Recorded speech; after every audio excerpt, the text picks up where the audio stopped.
Isang mapagpalang araw, mga mag-aaral.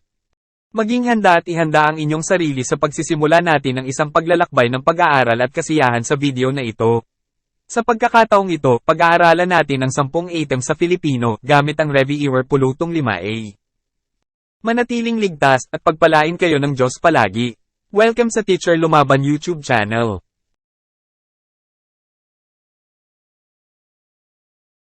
Ipagkatiwala mo sa Panginoon ang lahat ng iyong ginagawa, magtiwala ka sa Kanya at tutulungan Kanya.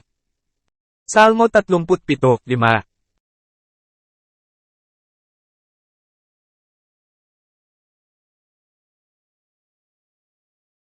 Ikaw ay pangarap sa buhay ko. A. Metaphora. B. Synecdoche. C. Hyperbole. D. Simile. Piliin ang angkop na sagot batay sa mga ibinigay na pagpipilian sa loob ng 5 segundo. 5, 4, 3, 2, 1. Ang pahayag na, ikaw ay pangarap sa buhay ko, ay isang halimbawa ng metaphora. Metaphora ang tamang sagot dahil ang pahayag ay naglalarawan sa isang tao bilang pangarap nang hindi gumagamit ng mga salitang naghahambing tulad ng, o parang. Ang metaphora ay direktang pagkukumpara ng dalawang magkaibang bagay na nagsasaad na ang isa ay ang isa pa upang maipahayag ang isang mas malalim na kahulugan o emosyon. Halimbawa ng metaphora. Ang buhay ay isang paglalakbay. Ikaw ay isang bituin sa aking gabi. Ang iba pang pagpipilian ay ang mga sumusunod. Synecdoche, paggamit ng isang bahagi upang tukuyin ang kabuuan o ang kabuuan upang tukuyin ang isang bahagi. Halimbawa, kumuha ng kamay, tumutukoy sa isang tao na gumagawa ng isang bagay. Hyperbole, sadyang pagmamalabis o eksaherasyon upang makapukaw ng damdamin. Halimbawa, bamahan ng luha sa kanyang pag-alis. Simile, paghahambing ng dalawang magkaibang bagay gamit ang mga salitang tulad ng o parang. Halimbawa, ikaw ay parang bituin sa gabi. Personification, pagbibigay katangian ng tao sa mga bagay na walang buhay. Halimbawa, sumasayaw ang mga dahon sa hangin. Sa konteksto ng, ikaw ay pangarap sa buhay ko, direktang inihahambing ang tao sa isang pangarap, kaya't ito ay isang metaphora.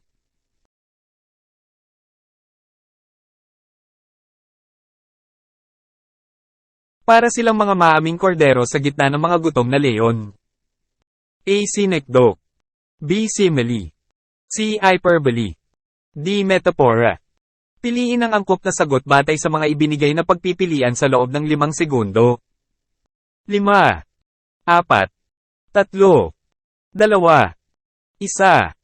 Ang pahayag na, para silang mga maamong kordero sa gitna ng mga gutom na leon, ay isang halimbawa ng simile. Simile ang tamang sagot dahil ginagamit nito ang salitang para upang ihambing ang dalawang magkaibang bagay, mga tao at maamong kordero, na nagpapakita ng kanilang kalagayan sa gitna ng mga gutom na leon.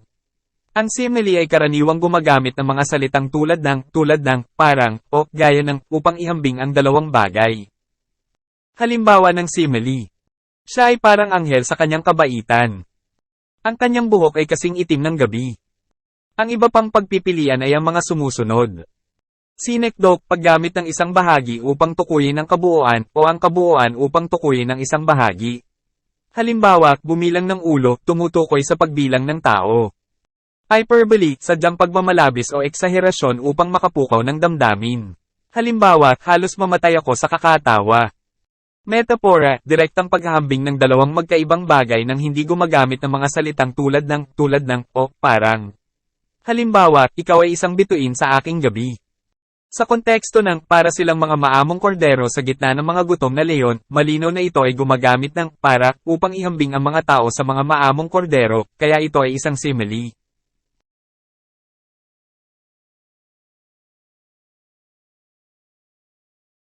Tandaan ninyo, malibang mahulog sa lupa ang butyl ng trigo at mamatay, mananatili itong nag-iisa. Ngunit kung mamatay, ito'y mamumangga ng marami. A. Synecdoche. B. Hyperbole. C. Metaphora. D. Onomatopoeia. Piliin ang angkop na sagot batay sa mga ibinigay na pagpipilian sa loob ng 5 segundo.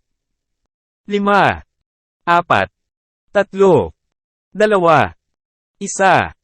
Ang pahayag na, tandaan ninyo, malibang mahulog sa lupa ang butil ng trigo at mamatay, mananatili itong nag-iisa. Ngunit kung mamatay, ito'y mamumangga ng marami. Ay isang halimbawa ng metaphora. Metapora ang tamang sagot dahil ang pahayag ay gumagamit ng isang simbolo, ang butil ng trigo, upang magpahiwatig ng mas malalim na kahulugan tungkol sa buhay, kamatayan, at pagbabagong buhay. Ito ay isang uri ng pahayag na naglalarawan ng isang ideya sa pamamagitan ng pagkukumpara sa ibang bagay na hindi literal. Halimbawa ng metapora. Ang butil ng trigo na kailangang mamatay upang magbunga ay sumasagisag sa ideya ng pagsasakripisyo o pagdaan sa isang mahirap na yugto upang makamit ang mas malaking tagumpay o bunga. Ang iba pang pagpipilian ay ang mga sumusunod. Sinidok, paggamit ng isang bahagi upang tukuyin ang kabuuan, o ang kabuuan upang tukuyin ang isang bahagi. Hyperbole, sadyang pagmamalabis o eksaherasyon upang makapukaw ng damdamin. Onomatopeia, paggamit ng mga salitang ang tunog ay naglalarawan sa kahulugan nito, tulad ng TikTok ng orasan. Sa konteksto ng pahayag, ang butil ng trigo ay hindi literal na butil kundi simbolo ng isang ideya, kaya't ito ay isang metapora.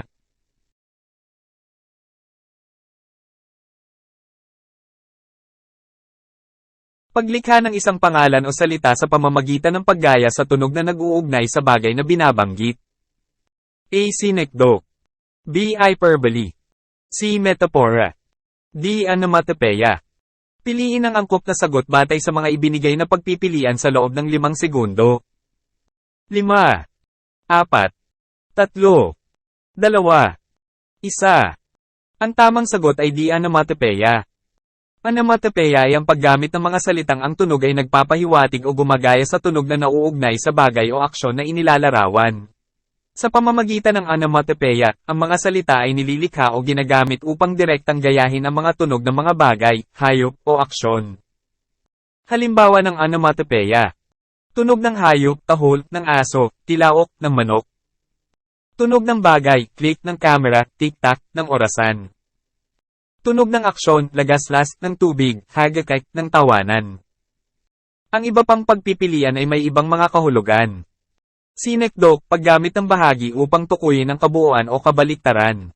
Halimbawa, kumain ako ng kanin na maaaring tukuyin ang buong pagkain. Hyperbole, sadyang pagmamalabis o eksaherasyon. Halimbawa, tumagal siya ng 1,000 taon sa paghihintay. Metapora, direktang paghahambing ng dalawang magkaibang bagay. Halimbawa, ang kanyang mga mata ay mga bituin sa gabi. Ang onomatopeia ay natatangi dahil ito ay naglalayong kopyahin ang aktwal na tunog na kaugnay sa isang bagay o aksyon, tulad ng tunog ng mga kampana, ding-dong, o ang kaluskos ng dahon, swoosh.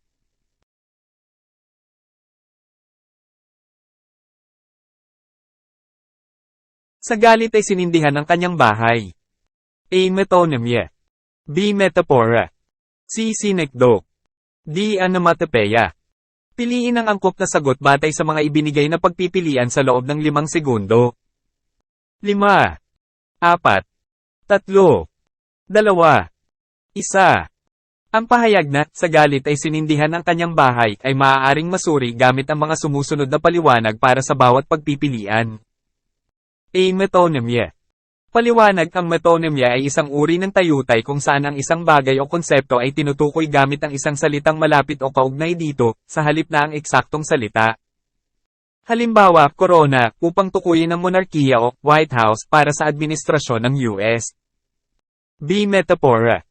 Paliwanag, ang metapora ay direktang pagkukumpara ng dalawang bagay na magkaiba upang bigyang diin ang isang aspeto ng kanilang kaugnayan. Halimbawa, ang kanyang puso ay yelo. C. Synecdoche. Paliwanag, ang synecdoche ay isang tayutay kung saan ang isang bahagi ay ginagamit upang tukuyin ang kabuuan o ang kabuuan upang tukuyin ang isang bahagi. Halimbawa, mga gulong na tumutukoy sa buong sasakyan. D. Onomatopeia. Paliwanag, ang onomatopeia ay ang paggamit ng mga salita na ang tunog ay nagpapahiwatig o nagpaparinig ng tunog na inilarawan. Halimbawa, tik-tak, para sa tunog ng orasan o boom, para sa pagsabog. Pagsusuri sa pahayag. Sa pahayag na, sa galit ay sinindihan ang kanyang bahay, makikita natin ang paggamit ng isang konsepto, galit, upang ilarawan ng isang aksyon, sinindihan ang bahay. Dito, ang galit ay hindi literal na nagsisindi ng bahay, ngunit ito ay nagpapakita ng malalim na koneksyon sa pagkilos na, sinindihan, bilang resulta ng galit. Ginagamit ang emosyon na, galit, upang kumatawan sa aksyon ng pagsusunog. Tamang sagot, metonymia. Paliwanag, ang galit ay kumakatawan o simbolo ng aksyon na pagsunog ng bahay. Sa halip na sabihing, dahil sa galit, sinunog niya ang kanyang bahay, ginamit ang galit bilang isang proxy upang tukuyin ang sanhi ng pagsunog. Ito ay isang halimbawa ng metonymia dahil ipinakikita nito ang pagkakaugnay ng galit sa aksyon ng pagsusunog.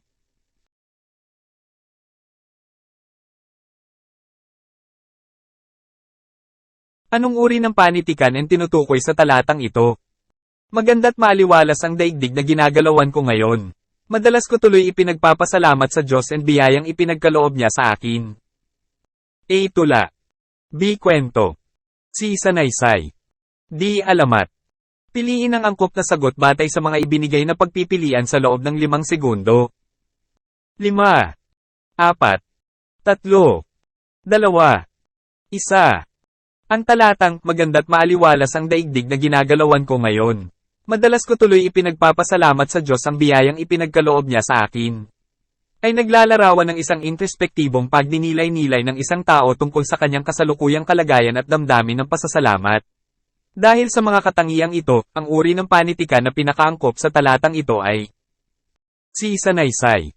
Sanaysay ang tamang sagot dahil ito ay isang uri ng sulatin na nagpapahayag ng mga saloobin, damdamin, o kuro-kuro ng may akda hinggil sa isang partikular na paksa o pangyayari. Ang sanaysay ay karaniwang naglalaman ng personal na pananaw at maaaring maging mapagmumuni-muni o reflective, tulad ng ipinapakita sa talatang binanggit. Bakit hindi ito ang iba pang mga pagpipilian? Tula, ang tula ay karaniwang may sukat at tugma at gumagamit ng masining na wika at matatalinghagang pagpapahayag. Ang talata ay hindi nagpapakita ng mga elementong ito ng tula. Kwento, ang kwento ay isang anyo ng naratibong pagsasalaysay na may mga tauhan, banghay, at tagpuan. Bagaman ang talata ay maaaring bahagi ng mas mahabang kwento, ito mismo ay hindi nagpapakita ng naratibong istruktura ng isang buong kwento. Alamat, ang alamat ay isang anyo ng kwentong bayan na nagpapaliwanag sa pinagmulan ng isang bagay, lugar, o pangyayari, kadalasang may elementong mitolohiya o kagila-hilalas. Ang talata ay hindi naglalaman ng mga elementong ito. Sa kabuuan, ang talata ay nagpapahayag ng isang personal na pagninilay-nilay at pasasalamat, kaya't ito ay naangkop sa anyong sanaysay.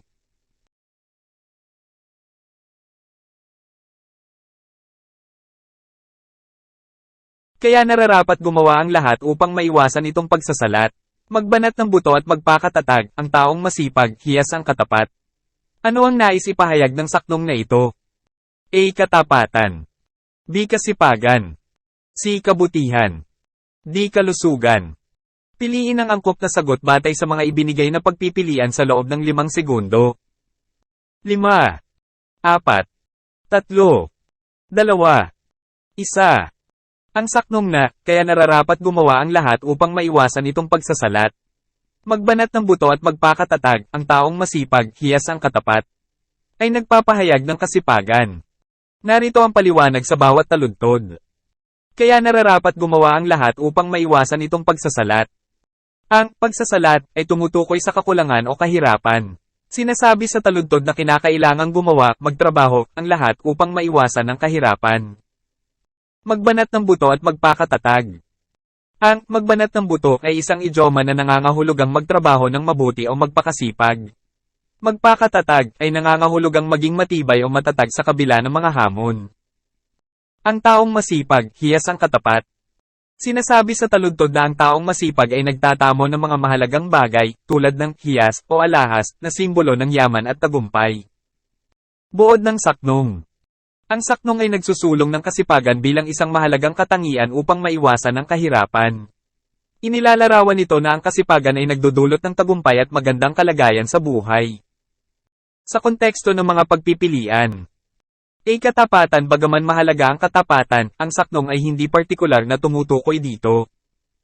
B. Kasipagan. Ito ang tamang sagot dahil binibigyang diin ng saknong ang kahalagahan ng paggawa, pagbanat ng buto, at masipag na pagtatrabaho.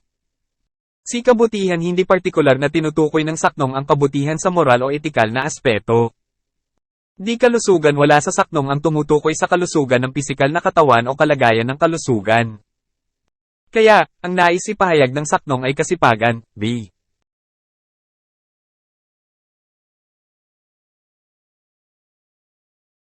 Mahusay umawit si Jose Blanco ay lagi siyang nagsasanay umawit. A. Datapwat. B. Bagamat. C. Palibhasa. D. Ngunit. Piliin ang angkop na sagot batay sa mga ibinigay na pagpipilian sa loob ng 5 segundo. 5, 4, 3, 2, 1.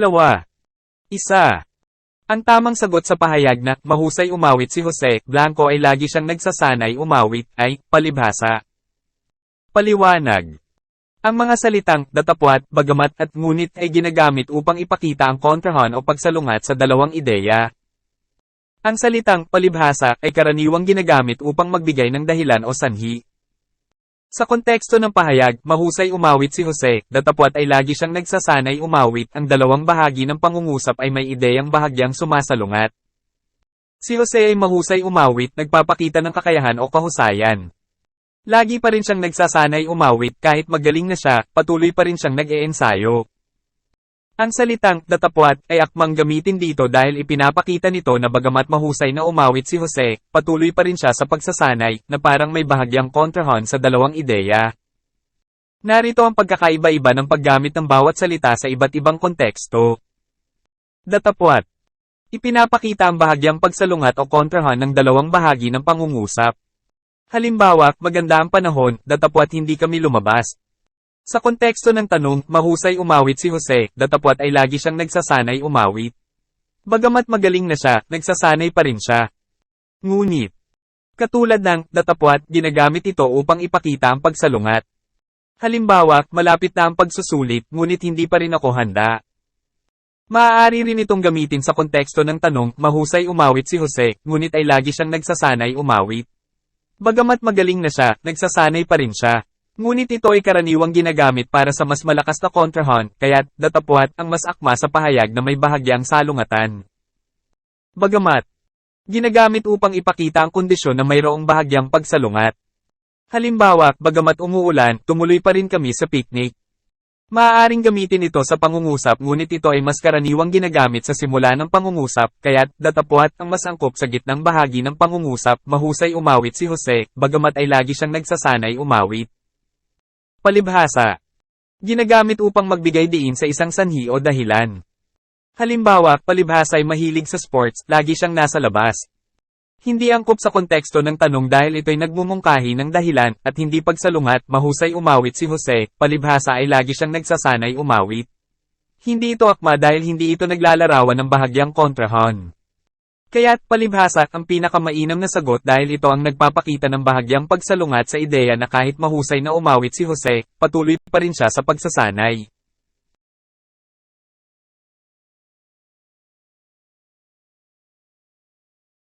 Makakarating kagad sa inyong patutunguhan kung maglalakad ka. A. Nang mabilis. B. Nang mabilis. C. Nang maaga. D. Nang unti-unti. Piliin ang angkop na sagot batay sa mga ibinigay na pagpipilian sa loob ng 5 segundo. 5, 4, 3, 2, 1. Upang masagot ng tama ang tanong, kailangang suriin natin ang tamang gamit ng at ng sa Filipino grammar. Paliwanag ng at ng. Ginagamit bilang pang-abay na pamaraan, pamanahon, o pang-agam. Ginagamit bilang kapalit ng upang o para. Kadalasang sinusundan ng isang pang-abay o pandiwa. Ginagamit bilang pang-ukol na nag-uugnay sa pandiwa at sa layo nito. Karaniwang sinusundan ng pangalan o panghalip na naglalarawan sa layo ng pandiwa. Ginagamit upang tukuyin ang pag-aari o bahagi ng isang kabuuan. Pagbabalik sa tanong. Makakarating kagad sa inyong patutunguhan kung maglalakad ka sa lungguhit sa lungguhit sa lungguhit sa lungguhit sa lungguhit sa lungguhit sa lungguhit sa lungguhit sa lungguhit sa lungguhit sa lungguhit sa lungguhit sa lungguhit sa lungguhit sa lungguhit. Ang pandiwang maglalakad ay isang kilos na nangangailangan ng pamaraan ng pagkilos, halimbawa, kung paano maglalakad. Dahil ang pandiwang maglalakad ay isang aksyon, ang pang-abay na pamaraan ay angkop dito. Sa ganitong kaso, ang pang-abay na pamaraan ay sinusundan ng pagsusuri ng mga opsyon. A. Nang mabilis. Tama. Ang dito ay ginagamit bilang pang-abay na pamaraan na naglalarawan kung paano ka maglalakad na nangangahulugang mabilis. B. Nang mabilis. Mali. Ang ay hindi ginagamit upang maglarawan ng pamaraan o kondisyon ng paggalaw o aksyon. Sinang maaga. Bagamat tama ang gamit ng bilang pang-abay, hindi ito angkop na sagot dahil hindi ito nagpapahayag ng bilis ng paglalakad kundi ng oras ng paglalakad. Di ng unti-unti. Mali. Ang ng ay hindi tamang gamitin dito dahil ito rin ay hindi pang-abay na pamaraan. Bukod dito, ang unti-unti ay kabaligtaran ng mabilis. Conclusion. Ang tamang sagot ay A ng mabilis. Paliwanag. Ang ng mabilis ay naglalarawan kung paano maglalakad ang isang tao upang makarating agad sa kanyang patutunguhan.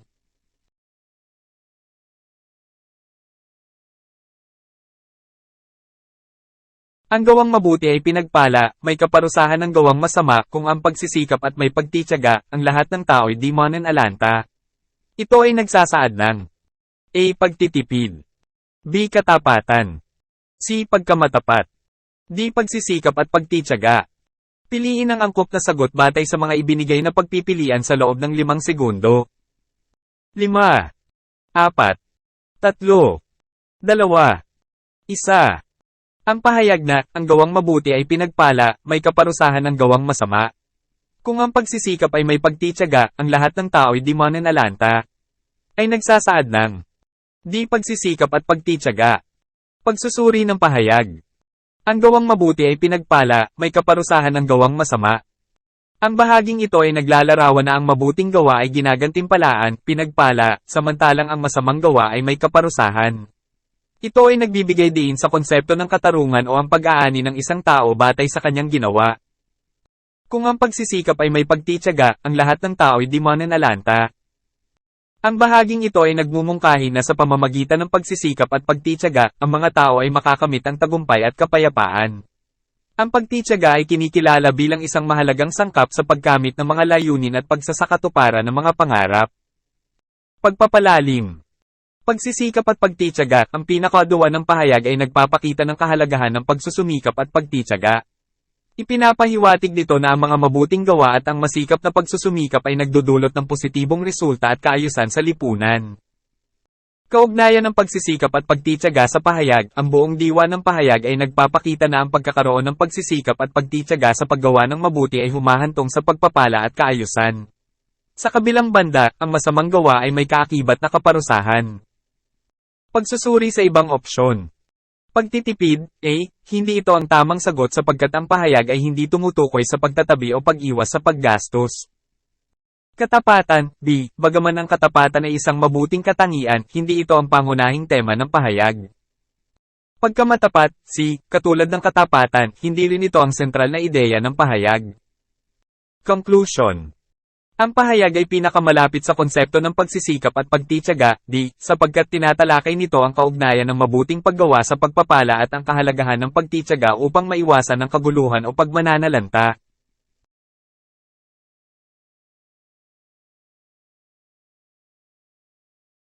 Ang lahat ng ito'y magagawa ko dahil sa lakas na kaloob sa akin ni Kristo. Filipos Kapitulo 4 Versikulo 13.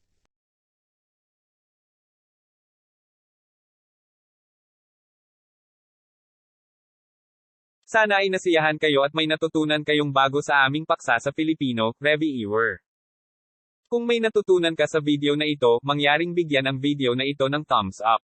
Huwag kalimutang ibahagi ang video na ito sa iyong mga kaibigan.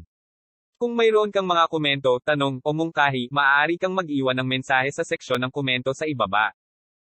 Maraming salamat sa panunood ng aking mga video. Sana magkita ulit tayo sa susunod kong video, and God bless you always. Ito ay ang Teacher Lumaban YouTube channel.